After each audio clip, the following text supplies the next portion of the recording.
there are a few tricks that take the fear out of putting a vertical band on a sweater.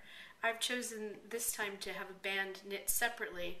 Sometimes you can knit it on while you go with the sweater, but the row gauge on 1/1 rib tends to be a little bit taller than the row gauge on stockinette, and it kind of pulls it along the edge and makes a little bow. So sometimes it works out, but sometimes you want a firmer edge and you're going to want to sew it on. My first trick is to knit the band the length you think you want it, which is about the length of the front of the sweater, a swatch in this case, stretched a little bit, because I always like the band a little bit tighter. The big trick is to leave it on the needle. If you're a few rows short, or if you have a few rows too many, you can take care of it at the end, so it's better not to bind off.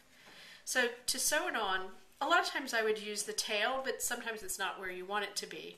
So you just start in at the bottom and sew it as if you would any other vertical seam, like a side seam. And we have another video on mattress stitch, and that's just what this is.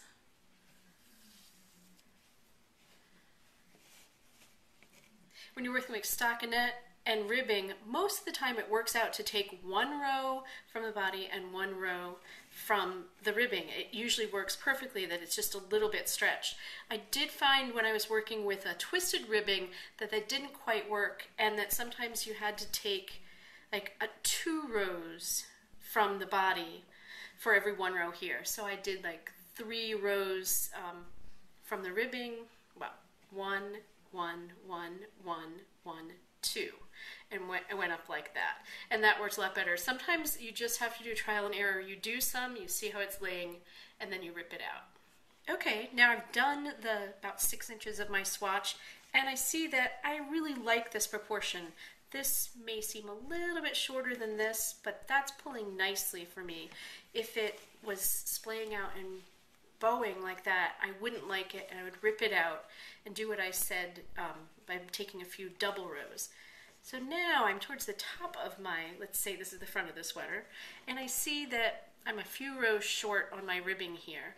So all I need to do is knit a few more rows of ribbing, looks like 2 more rows, bind off, and then I can finish this off.